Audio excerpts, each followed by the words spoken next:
আসসালামু আলাইকুম। আসসালামু আলাইকুম প্রিয় শিক্ষার্থীবৃন্দু, আজকের এই অনলাইন ক্লাসে তোমাদের স্বাগত। আজকে আমার পরিচয় দিয়ে তোমার ক্লাস শুরু করতে যাচ্ছি। আমি Mohammad Abdur Razzaq, junior instructor non-tech mathematics, Rajshahi polytechnic institute. আমি যে বিষয়ে তোমাদের আজকে পাঠদান করব সে বিষয়ের নাম হচ্ছে ম্যাথামেটিক্স 1।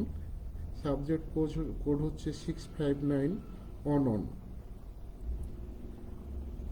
সকল টেকনোলজির জন্য, অর্থাৎ অর্থাৎ পাওয়ার, মেকানিক্যাল, সিভিল, ইলেকট্রিক্যাল ইত্যাদি টেকনোলজির জন্য এই সাবজেক্ট, অর্থাৎ ম্যাথমেটিক্স 1 প্রথম পর্বে সকল ম্যাথামেটিক্স 1 ছাত্রদের জন্য। তো আমি যে চ্যাপ্টারটা প্রথমে আজকে তোমাদের শুরু করব সেই চ্যাপ্টারের নাম হচ্ছে অধ্যায় 1, নাম হচ্ছে প্রগমন ও ধারা। প্রগমন বা ধারা। তো আমি সাবজেক্টের বেসিক জিনিসগুলো নিয়ে প্রথমে আলোচনা করব। যে প্রগমন অর্থাৎ প্রোগ্রেসিভ অ্যান্ড সিরিজ। তো প্রথমে আমাকে কিছু বেসিক জিনিস জানতে হবে যে এখানে অনুক্রম অর্থাৎ সিকোয়েন্স। তাহলে সিকোয়েন্স কাকে বলে? যে যদি কোনো ক্রমিক পদমালার পদসমূহ একটি বিশেষ নিয়ম অনুসারে গঠিত হয় তবে ওই পদসমূহকে অনুক্রম বলা হয়। আর প্রগমন কাকে বলে? যে যদি দুই বা ততোধিক রাশি বা পদ এরূপভাবে সাজানো থাকে যাদের প্রত্যেকটি পদ পরবর্তী পদ তাদের পূর্ববর্তী পদ হতে একটা বিশেষ নিয়ম অনুসারে আসে বা পাওয়া যায়, তাকে কি বলা হবে? প্রগমন বলা হবে। তো যেহেতু চ্যাপ্টারটা প্রগমন ও ধারা, এখন সমান্তর প্রগমন কাকে বলে সেটা আমরা জানব। তো যদি কোনো পদমালার পরবর্তী পদ হতে পূর্ববর্তী পদ বিয়োগ করা হয় তাহলে সেক্ষেত্রে সব ক্ষেত্রে যদি সমান পাওয়া যায় তাহলে সেক্ষেত্রে তাকে বলা হবে সমান্তর প্রগমন। তাকে বলা হবে সমান্তর প্রগমন।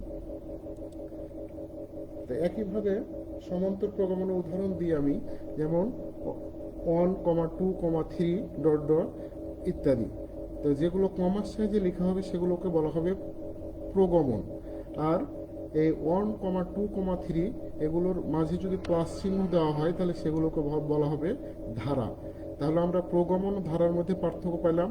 যদি উদাহরণস্বরূপ 1, 2, 3 এইভাবে লেখা হয় তাহলে সেগুলো হচ্ছে প্রগমন। আর সেগুলোর মাঝে যদি প্লাস চিহ্ন দেওয়া হয় তাহলে সেগুলোকে বলা হবে ধারা। তাহলে 1 + 2 + 3 + 4 ডট ডট ডট এগুলোকে বলা হবে সমান্তর ধারা। তাহলে আমরা প্রগমন ও ধারার মধ্যে বিশেষ করে সমান্তর প্রগমন আর সমান্তর ধারার মধ্যে পার্থক্যটা বুঝলাম। একইভাবে আমরা গুণোত্তর প্রগমন আর গুণোত্তর ধারা সম্পর্কে আমরা জানবো। যে গুণোত্তর ধারা, যদি কোনো ধারার বা গুণোত্তর ধারার পরবর্তী পদকে তার পূর্ববর্তী পদ দ্বারা ভাগ করা হয়, তে সকল ক্ষেত্রে যদি অনুপাতটা সমান পাওয়া যায় তাহলে তাকে বলা হবে কি? গুণোত্তর প্রগমন।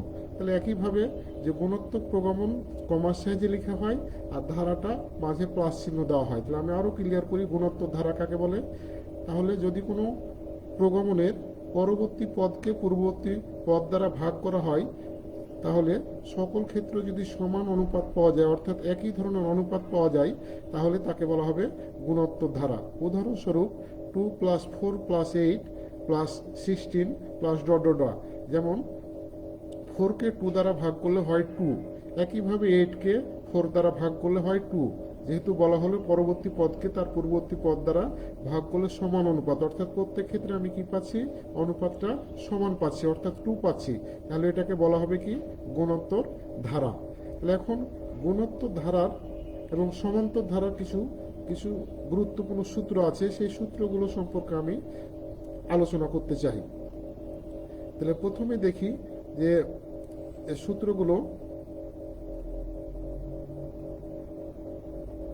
হ্যাঁ, সমান্তর ধারা সমষ্টি নির্ণয়ের সূত্র, যেমন এসএন সমান হলো n/2 × টয়েসে প্লাস n-1 × ডি।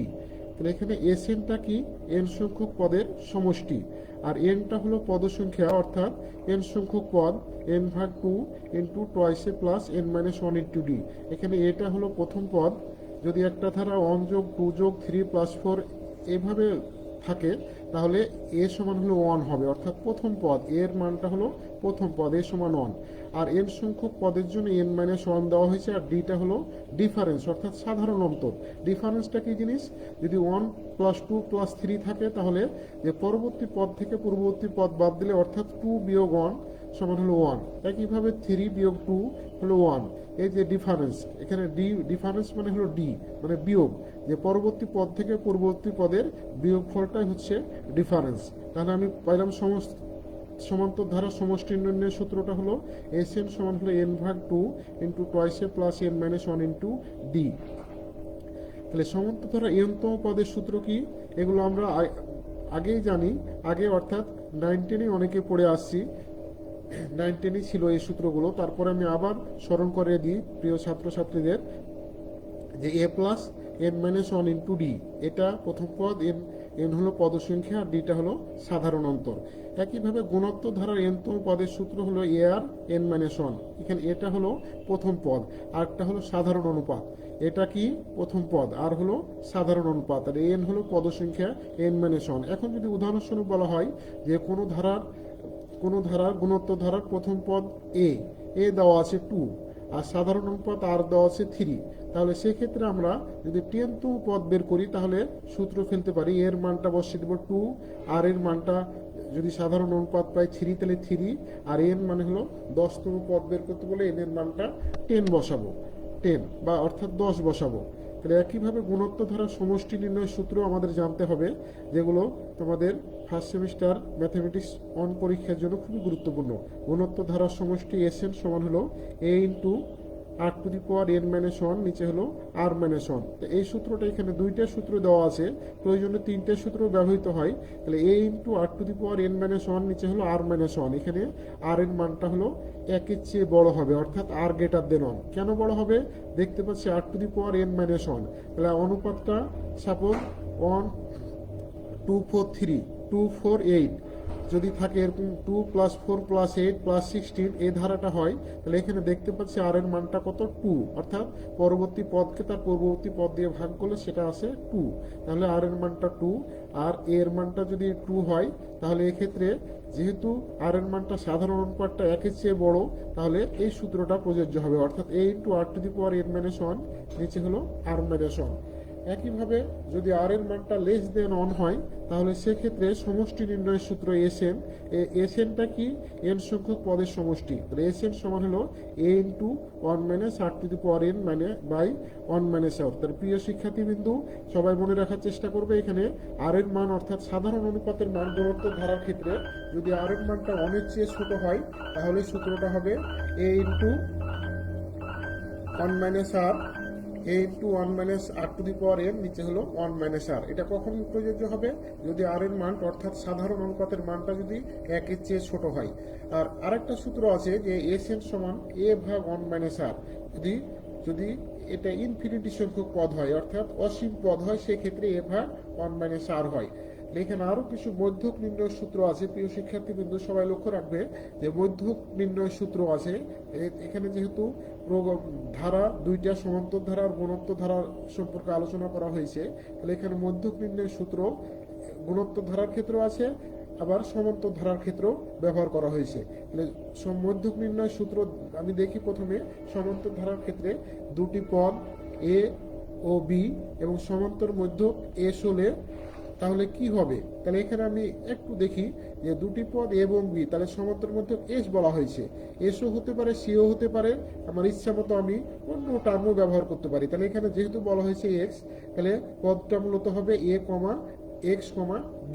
তাহলে আমরা যেহেতু সমান্তর ধারা বলেছি, পরবর্তী পদ থেকে পূর্ববর্তী পদ বিয়োগ করলে ডিফারেন্সটা সমান আসবে, তাহলে সেটাই যেহেতু সমান্তর ধারা, তাহলে সেক্ষেত্রে আমি ধারাটা এখানে যেহেতু বলছি a × x, b, তাহলে দ্বিতীয় পদ থেকে প্রথম পদ বিয়োগ করলে যে ডিফারেন্স হবে, একইভাবে তৃতীয় পদ হতে দ্বিতীয় পদ বিয়োগ করলে ডিফারেন্সটা একই হবে, অর্থাৎ a, x, b।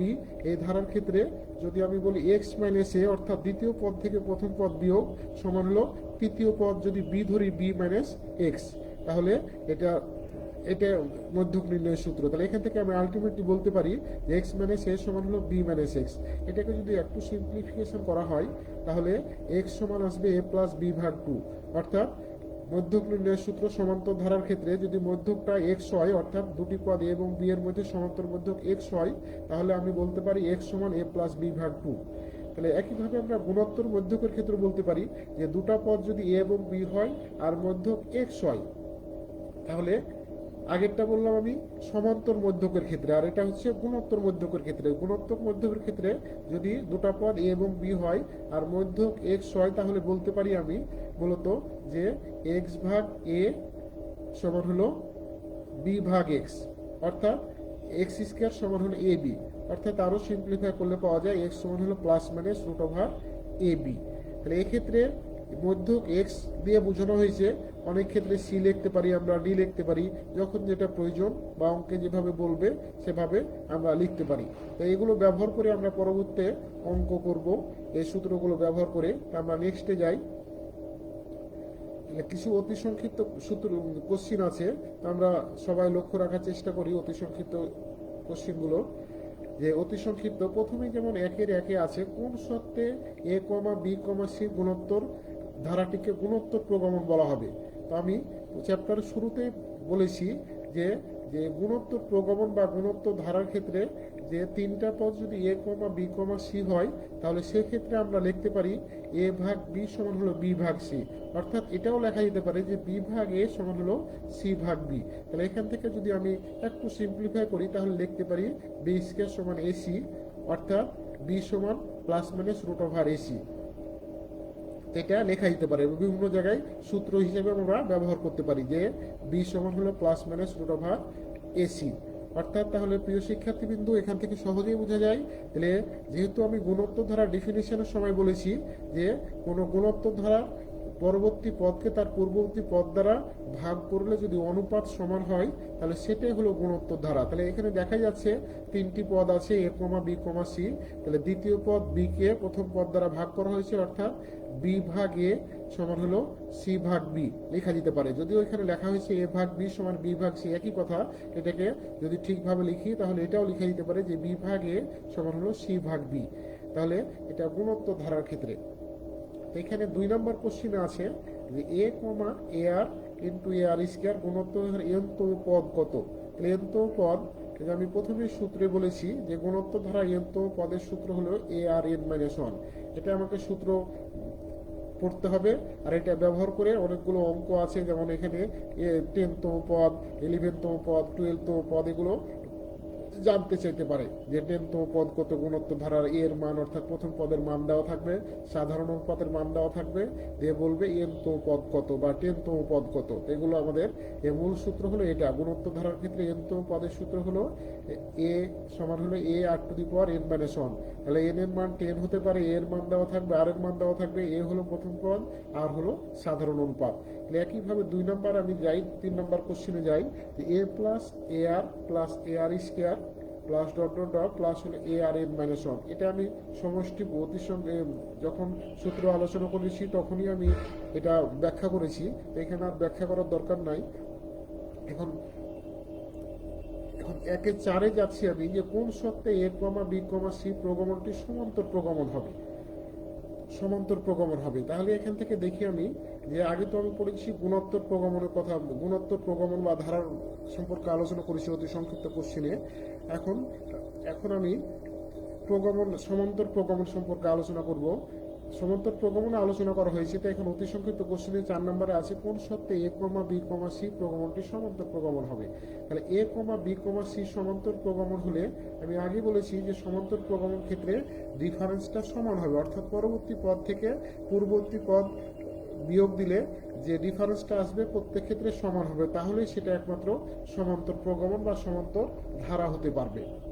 তাহলে প্রিয় শিক্ষার্থীবৃন্দু এখানে দেখি 1-4 নম্বর কোশ্চেনে বলা হয়েছে কোন শর্তে এ কমা বি কমা সি প্রগমনটি সমান্তর প্রগমন হবে। তাহলে এখানে এ কমা বি সমান্তর প্রগমন, এ কমা বি কমা সি সমান্তর প্রগমন হলে তাহলে বলেছি আমি যে দ্বিতীয় পদ থেকে প্রথম পদের বিয়োগফল অর্থাৎ অন্তর, তাহলে কি বি মাইনাস এ সমান হলো তৃতীয় পদ থেকে দ্বিতীয় পদের অন্তর অর্থাৎ সি মাইনাস বি। তাহলে এটাকে যদি আমি ক্যালকুলেশন করি তাহলে বলতে পারি যে টু বি সমান হলো একদিকে বাম দিকে স্থানান্তর করলে মাইনাস বি, ডান দিক থেকে আসলে প্লাস বি, তাহলে বি আর বি যোগ করলে হয় টয়েস বি সমান হলো এ প্লাস সি। মাইনাস বাম দিকের মাইনাস ডান দিকে গেলে কি হবে প্লাস, তাহলে প্লাস এ আগে থেকে প্লাস সি তো ছিল ডান দিকে, তাহলে এ প্লাস সি। অর্থাৎ আমি এখান থেকে বলতে পারি বি সমান হলো এ প্লাস সি ভাগ টু, তাহলে এ প্লাস সি ভাগ টু অর্থাৎ সমান্তর প্রগমনটি হবে বি সমান হলে এ প্লাস সি ভাগ টু হবে। তাহলে 2-এর 1 নম্বরে যাই, 1-এর 4টা কোশ্চেন মোটামুটি আমরা আলোচনা করলাম। এখন কিছু আছে মাঝে মাঝে পরীক্ষাতে আসে, তাহলে এখানে 2-এর 1 নম্বর কোশ্চেনটা একটু আলোচনা করব, তারপরে প্রতি সংক্ষিপ্ত একই রকম হলে তোমরা বাসায় চেষ্টা করবে। তাহলে এখানে 2-এর 1 নম্বর আছে যে 1-এর সমান্তর ধারার প্রথম পদ 5,5, একটি সমান্তর ধারার প্রথম পদ হচ্ছে 5 আর 20তম পদ অর্থাৎ 20তম পদ আছে 81 হলে সাধারণ অন্তর কত? এই কোশ্চেনগুলো তোমাদের জন্য খুবই গুরুত্বপূর্ণ, তো এই কারণে আমরা একটু সলভ করার চেষ্টা করি। তো একটি সমান্তর ধারার প্রথম পদ আমি বলেছি সমান্তর ধারার প্রথম পদকে কি দ্বারা প্রকাশ করা হয়? এ দ্বারা। তাহলে দেখো এখানে আমি বলেছি যে সমান্তর ধারার প্রথম পদ হলো এ দেওয়া আছে কত? এ দেওয়া আছে 5 আর 20তম পদ, তাহলে এখানে 20তম পদ অর্থাৎ 20তম আর যেটা বের করতে বলছে সাধারণ অন্তর কি বলেছি? Difference D. সাধারণ অন্তরটা কি জিনিস? যে কোনো ধারার বা কোনো সমান্তর ধারার পরবর্তী পদ থেকে পরবর্তী পদের বিয়োগফলটাই হচ্ছে সাধারণ অন্তর। তাহলে এখানে সাধারণ অন্তর বের করতে হবে আমাকে, কোশ্চেনে যেহেতু বলা হয়েছে যে সাধারণ অন্তর বের করতে হবে। তাহলে সাধারণ অন্তরটা আমি ধরে নিলাম ডি। তাহলে আমরা জানি একটা সমান্তর ধারার এনতম পদের সূত্র হচ্ছে a plus n minus one into d. তাহলে এখানে এর মানটা দেওয়া আছে কত? 5। এর মানটা কত? 5। আর এখন কোশ্চেনে যেহেতু বলা হচ্ছে 20তম পদ, তাহলে যেহেতু আমি বলেছি এনটা হলো পদ সংখ্যা, তাহলে যেহেতু 20তম পদ বলা হচ্ছে তাহলে এন এর মানটা কত হবে? 20 হবে অর্থাৎ 20 হবে। তাহলে a plus n minus one into d, যেহেতু ডি বের করতে হবে, ডি এর মান নাই, তাহলে 20তম পদ সমান হলো 5 প্লাস 20 মাইনাস 1 ইন্টু ডি। তাহলে এখান থেকে যদি ক্যালকুলেশন করি তাহলে 20তম পদ দেওয়া আছে কত? 81। তাহলে 81 20তম পদের জায়গাতে 81 বসিয়ে দিলাম, আর এর মানটা 5 আর এন এর মানটা যেহেতু 20তম পদ বের করতে বলছে তাহলে 20 মাইনাস 1 ইন্টু ডি। তাহলে এখান থেকে দেখতে পাচ্ছি আমি 5 প্লাস 19 সমান হলো 81, অতএব 19 সমান হলো 81 মাইনাস 5, অতএব 19 সমান হলো 76 অর্থাৎ 76, অতএব ডি এর মানটা 76কে 19 দ্বারা ভাগ করলে হয় 4। তাহলে এখানে সাধারণ অন্তর কত? ডি এর মানটা হলো 4। তাহলে প্রিয় শিক্ষার্থী বিন্দু, এই টাইপের অঙ্ক মাঝে মাঝে পরীক্ষাতে আসে, যদিও দেখে সহজ মনে হচ্ছে বা বাসায় বেশি বেশি প্র্যাকটিস করবে তাহলে সহজে এই টাইপের অঙ্ক কোনো সময় প্রথম পদ বের করতে বলতে পারে, কোনো সময় সাধারণ অন্তর বের করতে বলতে পারে। তাহলে যে টাইপেরই বলুক না কেন, তুমি যদি এই জিনিসগুলো বা এই সূত্রগুলো মোটামুটি ভালো আয়ত্ত করতে পারো বা মনে রাখতে পারো তাহলে সহজেই তুমি বের করতে পারবা। প্রথম পদ বের করতে বলুক বা এনতম পদ বের করতে বলুক বা সাধারণ অন্তর বের করতে বলুক, সেটা সহজেই তুমি বের করতে পারবে। এখন গুণোত্তর মধ্যকের সূত্র আমি বলেছি যে ওখানে সূত্রটা ছিল বি সমান plus minus root over AC. তাহলে এখান থেকে ওই সূত্রগুলো আমি এখানে ব্যবহার করব। যেমন 3-এর 1-এ আছে 6 এবং 24-এর মধ্যে একটি গুণোত্তর মধ্যক বাহির করো।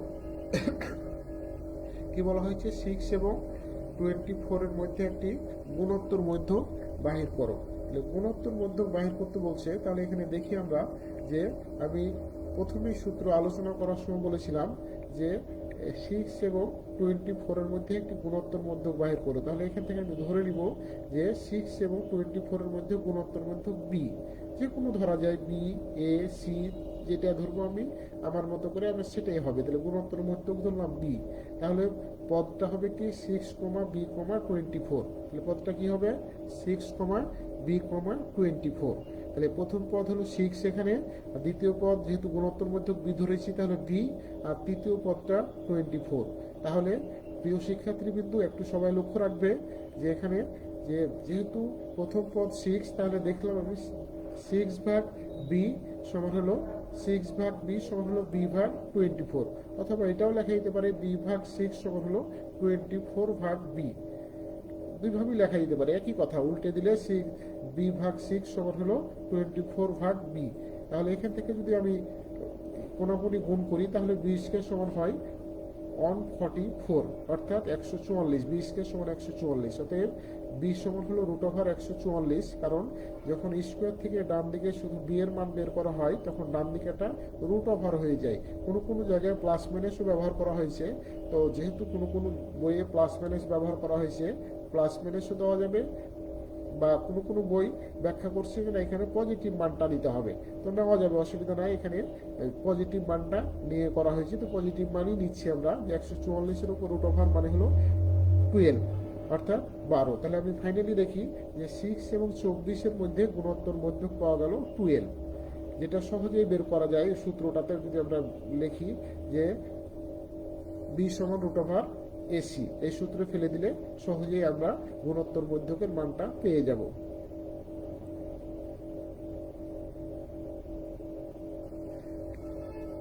হ্যাঁ, এখন 3 নাম্বার আছে 3,5,7,9 প্রগমনের 20তম পদ কত হবে। 20তম পদ, তাহলে এখান থেকে আমি স্পষ্ট দেখতে পাচ্ছি অঙ্কটা দেখার সাথে সাথেই আমার সমাধান দেখার হিসাব পরে, কিন্তু আমি দেখতে পাচ্ছি 3,5,7,9। তাহলে এখানে দেখা যাচ্ছে যে এটা একটা সমান্তর প্রগমন, অর্থাৎ সমান্তর প্রগমন বা সমান্তর ধারা সূত্রে ব্যবহার করলে আমরা সহজেই অঙ্কটা সমাধান করতে পারবো।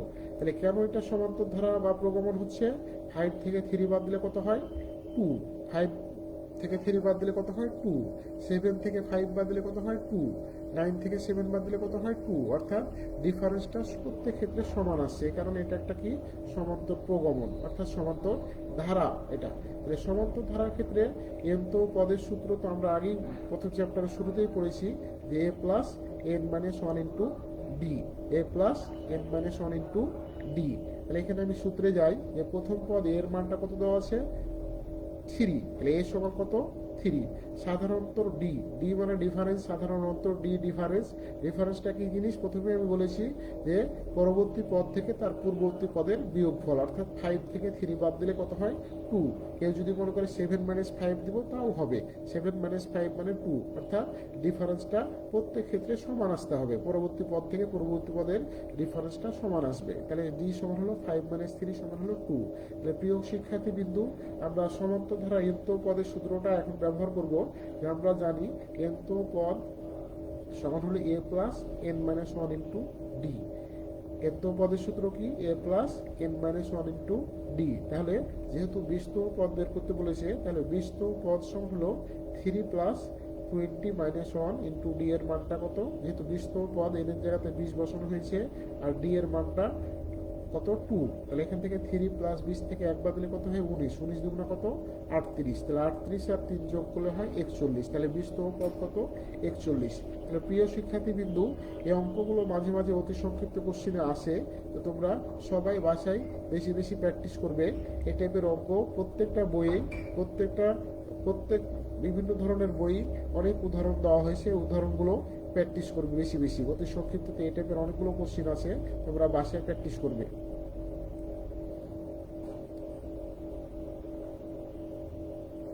এখন 5 নম্বরে যাই, যে এখানে 5-এর 1-এ আছে 1 যোগ 2 যোগ 3 প্লাস ডট ডট n। এগুলো আমরা 9 10-ই পড়ে আসছি, যারা এসএসসি পাস করে, যেহেতু বেশিরভাগ তোমরা ভর্তি হয়েছো। তাহলে এখানে 9 10-ই ছিল এই ধারাগুলো, যে 1 যোগ 2 যোগ 3 প্লাস ডট ডট n সমান কত। মাঝে মাঝে তোমাদের ফার্স্ট সেমিস্টারের ম্যাথামেটিক্স 1 পরীক্ষায় এই চ্যাপ্টার থেকে এই অঙ্কগুলো অতি সংক্ষিপ্ততা আসে, যে সরাসরি বলে যে 1 যোগ 2 যোগ 3 প্লাস ডট ডট n সমান কত। অথবা কোশ্চিনটা এভাবেও বলতে পারে, লিখে দিয়েও বলতে পারে যে প্রথম n সংখ্যক স্বাভাবিক সংখ্যার সমষ্টি কত। দুইটাই বলা যেতে পারে। এই কোশ্চিনটা এভাবে দিলে তো সহজ, 1 যোগ 2 যোগ 3 plus dot dot plus n সমান কত। অথবা এভাবে বলতে পারে যে প্রথম হতে n সংখ্যক স্বাভাবিক সংখ্যার সমষ্টি কত, তাহলে একই উত্তর। 1 যোগ 2 যোগ 3 প্লাস ডট ডট n যা উত্তর হবে, প্রথম হতে n সংখ্যক স্বাভাবিক সংখ্যার সমষ্টিও একই ধরনের, একই উত্তর হবে। তাহলে আমরা দেখি এটা সমাধান করি। অনেকেই এটাকে পড়ে মনে রাখার চেষ্টা করে যে 1 যোগ 2 যোগ 3 প্লাস ডট ডট n সমান কত। এটা সমান হবে n into n plus 1 divided by 2। n into n plus 1 divided by two. তাহলে কিভাবে হচ্ছে একটু দেখি। এখানে প্রথম পদ যেহেতু এটা ক্লিয়ার যে এটা হলো সমান্তর ধারা। কেন সমান্তর ধারা হলো প্রিয় শিক্ষার্থী, কিন্তু একটু সবাই লক্ষ্য রাখবে যে কেন এটা সমান্তর ধারা এবং কেন গুণোত্তর ধারা হলো না এটা। তাহলে যেহেতু 2 থেকে 1 বাদ দিলে 1, 3 থেকে 2 বাদ দিলে 1, অর্থাৎ ডিফারেন্সটা প্রত্যেক ক্ষেত্রে সমান আসছে, তাহলে এটা নিশ্চিতভাবে আমরা বলতে পারি এটা একটা কি ধারা, সমান্তর ধারা। দেখো সমান্তর ধারা আমি সমষ্টি নির্ণয় সূত্রটা ব্যবহার করব, তাহলে আমি সহজেই এই অঙ্ক অতি সংক্ষিপ্ত কোশ্চেনের উত্তরটা সহজেই দিতে পারবো। তাহলে দেখি আমি যে প্রথম পদ এ সমান কত দেওয়া আছে, 1 দেওয়া আছে। সাধারণ অন্তর ডি মানে হলো ডিফারেন্স। তাহলে ডিফারেন্স মানে হলো বলেছি আমি আর আগেই যে দ্বিতীয় পদ থেকে প্রথম পদের বিয়োগফল, অর্থাৎ 2 থেকে 1 বাদ দিলে কত হয়, 1। অথবা কেউ এটাও লিখতে পারো 3 - 2 সমান 1, অর্থাৎ ডিফারেন্সটা প্রত্যেক ক্ষেত্রে সমান আসবে। তাহলে এখন সমষ্টি নির্ণয় সূত্র আমি প্রথমেই আলোচনা করেছি, সেটা এখন ব্যবহার করব। যে আমরা জানি এসএন সমান হলো n/2 ইন্টু টয়েসে প্লাস n-1 ইন্টু ডি। কি বলেছি, এসএনটা কি জিনিস, এন সংখ্যক পদের সমষ্টি। যদি 10টা পদ বলতো তাহলে এন এর জায়গাতে কি বসাতে পারতাম, 10 বসাতে পারতাম। 20টা পদ বললে এন এর জায়গাতে 20 বসাতে পারতাম। তাহলে প্রিয় শিক্ষার্থী বিন্দু, সবাই একটু বুঝে শুনে এটাকে সমাধান করার চেষ্টা করবা। কেউ করে মুখস্থ রাখতে পারো তো মুখস্থ রাখার দরকার নাই, তুমি প্রসেস ভাবে যদি এগুলো করে বের করো তাহলে সহজে তুমি মনে রাখতে পারবে। তাহলে সমান্তর ধারা সমষ্টি নির্ণয়ের সূত্র কি বলছি, এসএন সমান হলো n/2 ইন্টু টয়েসে প্লাস n-1 ইন্টু ডি। তাহলে এখন n/2, n মানে হলো তো পদ সংখ্যা, যেহেতু n লাস্টে 1 যোগ 2 যোগ 3 প্লাস ডট বা n আছে, তাহলে n এর মানটা nই থাকবে যেহেতু n সংখ্যক পদ।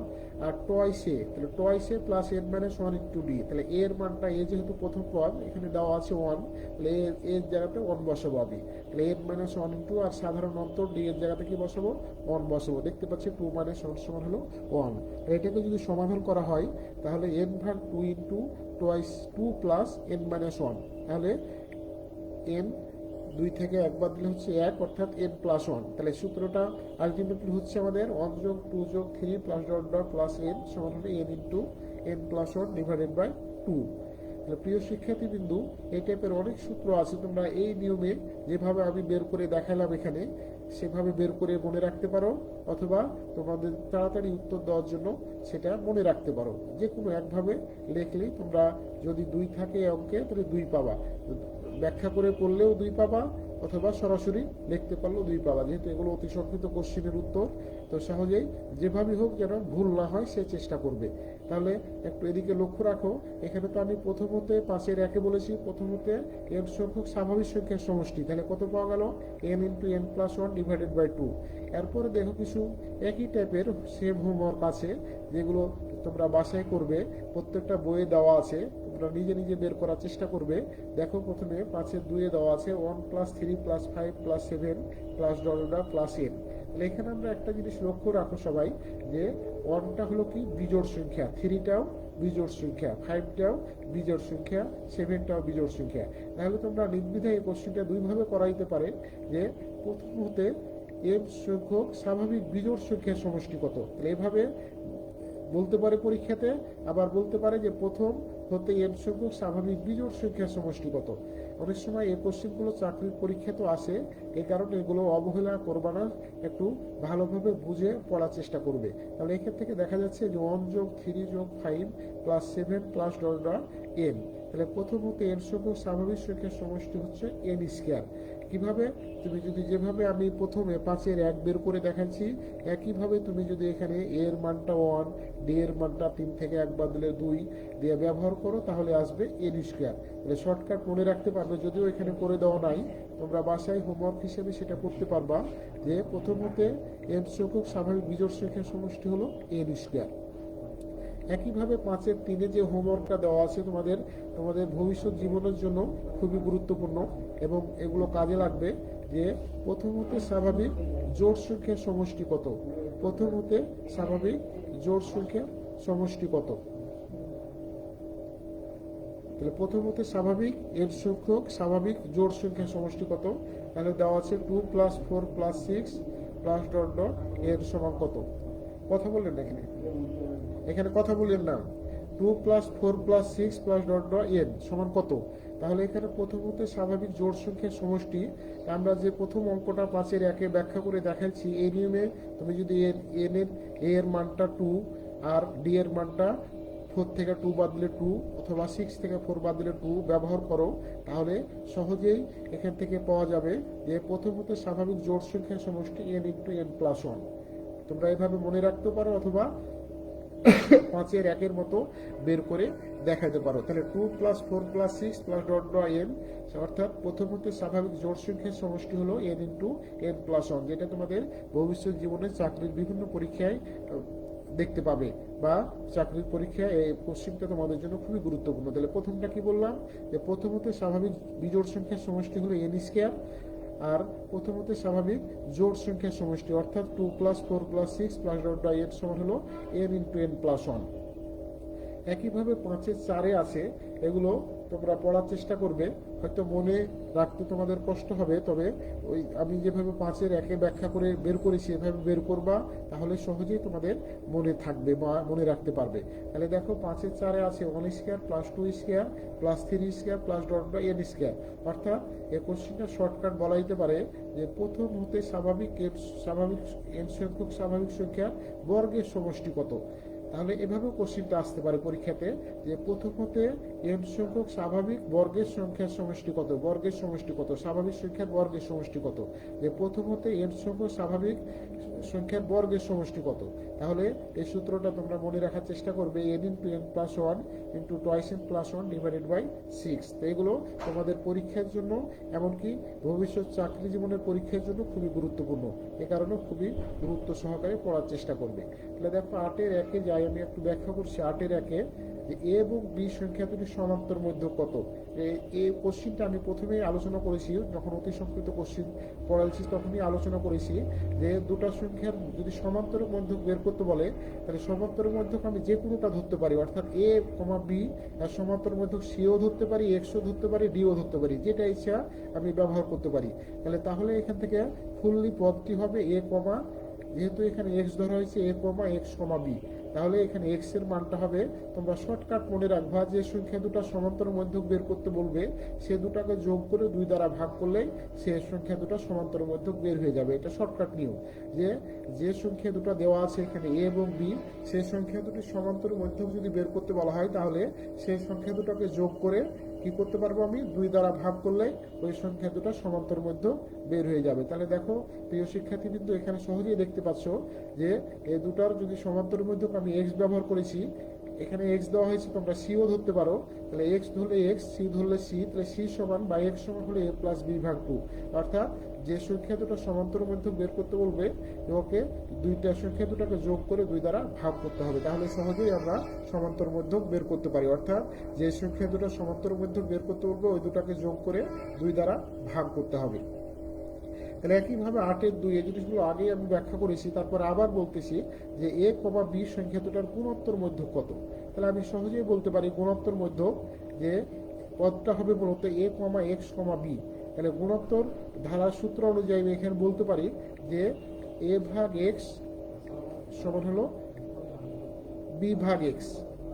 তাহলে এ ভাগ এক্স যদি বলি আমি যে, অথবা এ ভাগ এক্স সমান হলো এক্স ভাগ বি, এটা বলতে পারি, অথবা এভাবে বলা যেতে পারে যে এক্স ভাগ এ সমান হলো বি ভাগ এক্স। তাহলে এক্স ভাগ এ সমান হলো বি ভাগ এক্স। তাহলে এটাকে সিম্পলিফাই করলে সহজেই বলতে পারি আমরা এক্স সমান হলো plus minus root over A B. তাহলে প্রিয় শিক্ষার্থী বিন্দু, যে অতি সংক্ষিপ্ত অনেকগুলো কোশ্চেনে আলোচনা করা হলো তোমাদের জন্য, এগুলো বাসায় বেশি বেশি প্র্যাকটিস করবে, তাহলেই সহজেই তোমরা এই কোশ্চেনগুলোর উত্তর দিতে পারবে এবং সহজেই তোমরা মনে রাখতে পারবে। এখানে আরো কিছু হোমওয়ার্ক দেওয়া আছে যেটা বাসায় বেশি প্র্যাকটিস করবে বেশি। তাহলে দেখো এখানে দেওয়া আছে এবং বি এর মধ্যে গুণোত্তর মধ্যে বাহির করো, যেগুলো ব্যবহার করে আমি কিছু অঙ্ক সমাধান করেছি তোমাদের জন্য। আর 1+2 এগুলো তো অলরেডি করা হয়েছে, সবগুলো আমি ব্যাখ্যা করেছি। এখন কিছু কোশ্চেনে যাব, আমি সংক্ষিপ্ত কোশ্চেনে যাব। অতি সংক্ষিপ্ত অনেকগুলো আলোচনা করা হয়েছে, এখন সংক্ষিপ্ত কোশ্চেন দেখো। এই কোশ্চেনগুলো তোমাদের এগুলো তোমরা 19-এ পড়ে আসছো, প্রিয় শিক্ষার্থীবৃন্দ, এগুলো 19-এ তোমরা পড়ে আসছো। তারপর আমি আরো একটু দেখাতে চাই। এগুলো দেখো যে 20 নম্বর কোশ্চেন, যেমন এ কমা বি কমা সি কোনো গুণোত্তর প্রগমনের ক্রমিক পদ হলে প্রমাণ করো যে a square into b square into c square into 1 ভাগ এ কিউব প্লাস 1 ভাগ বি কিউব প্লাস 1 ভাগ সি কিউব সমান a cube plus b cube plus c cube. এগুলো 19-এ ছিল ধর্মের এতে, ধর্ম 5-এর 1 চ্যাপ্টারে ছিল এগুলো। তো এখানে যেহেতু তোমরা অনেকেই পড়ে আসছো, আমি একটু এখানে হিন্টস দিব যে যেহেতু আমরা বলেছি যে তিনটা পদ যদি এ কমা বি কমা সি হয়, তার সেটা যদি গুণোত্তর প্রগমন বা ধারা হয়, তাহলে আমরা বলতে পারি এ ভাগ বি সমান হলো বি ভাগ সি। অর্থাৎ এখান থেকে সহজে আমি বি স্কয়ার সমান বলতে পারি এসি, বি স্কয়ার সমান এসি। তাহলে যেহেতু যে কোশ্চেনটা প্রমাণ করতে বলা হয়েছে a square into b square into C square into 1 ভাগ এ কিউব প্লাস 1 ভাগ বি কিউব প্লাস 1 ভাগ সি কিউব, তাহলে গুণোত্তর প্রগমনের বা গুণোত্তর ধারার সত্য থেকে আমি পেয়েছি বি স্কয়ার সমান এসি। তাহলে এই বি স্কয়ার মানটা যদি এখানে আমি ব্যবহার করি, তাহলে সহজেই প্রমাণটা আমরা করতে পারবো। তাহলে দেখি আমি প্রমাণটা করার চেষ্টা করি। লেফট হ্যান্ড সাইডে আছে a square into b square into C square into 1 ভাগ এ কিউব প্লাস 1 ভাগ বি কিউব প্লাস 1 ভাগ সি কিউব। তাহলে এখান থেকে দেখো a square b square c square যেহেতু ইনটু আকারে আছে, তাহলে প্রত্যেকটাতে যদি গুণ করে দিই, তাহলে আসছে a square b square c square নিচে হলো a cube plus a square b square c square নিচে হলো b cube plus a square b square c square by c cube.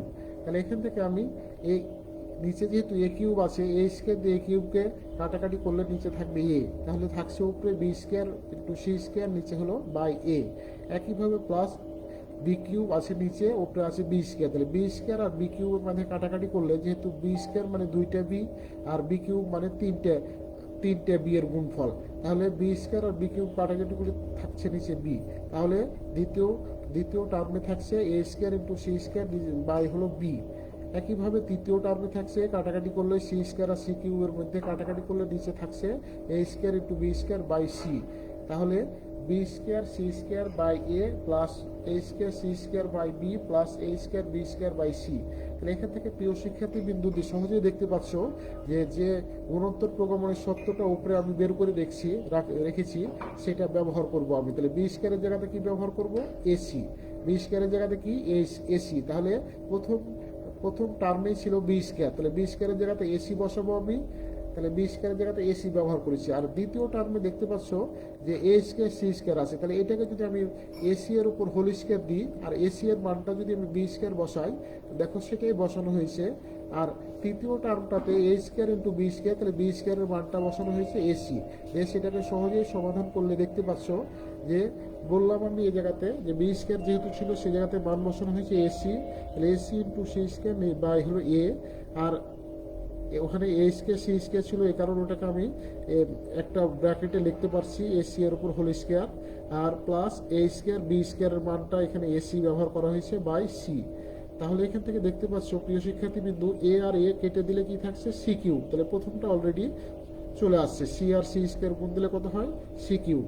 আর এখানে এসি এর মানটা আমি প্রথমে বের করে রাখছিলাম, বি স্কয়ার সমান হলো এসি। তাহলে এসি এর জায়গাতে কি বসাতে পারবো? B square. তাহলে বি স্কয়ারের উপর যদি হোল স্কয়ার থাকে, তাহলে আমরা বলতে পারি এটা হলো বি ফোর। তাহলে বি ফোরকে বি দ্বারা কাটাকাটি করলে, বি ফোর মানে কি? 4টা বি এর গুণফল। বি ফোর মানে কি? 4টা বি এর গুণফল। তাহলে 4টা বি আর নিচে আছে একটা বি, কাটাকাটি করলে কি থাকবে? B Q. তাহলে 3টে বি এর গুণফল মানে বি কিউ। আর এটা কাটাকাটি করলে সিএসি কেটে যাচ্ছে উপর নিচে, তাহলে এ স্কয়ার আর এ গুণ দিলে কি থাকছে? A cube. তাহলে এটাকে আমি সোজা করে লিখলে দেখতে পাচ্ছি a cube plus b cube plus c cube. তাহলে যে প্রমাণটা বের করতে বলছিল, অঙ্কে বলতেছিল, সেটাই প্রমাণ বের করা হয়েছে। তাহলে এটা সমান আমি সহজে বলতে পারছি a cube plus b cube plus c cube. তাহলে এই অঙ্কটা কি খুব কঠিন মনে হচ্ছে কি? আমার তো মনে হয় না কঠিন, কারণ এখানে সহজে মানটা ব্যবহার করে আমি a cube plus b cube plus c কিউবের মানটা ব্যবহার, বি স্কয়ার সমান এসি এর মানটা ব্যবহার করে প্রমাণটা সহজেই করতে পারতেছি। প্রিয় শিক্ষার্থীবৃন্দু, বাসায় সবাই চেষ্টা করবে, যেহেতু কোশ্চিনগুলো তোমরা 19-এ সমাধান করে এসেছো, তো এগুলো সহজেই তোমরা পারবে, একটু চেষ্টা করলেই সহজেই পারবে।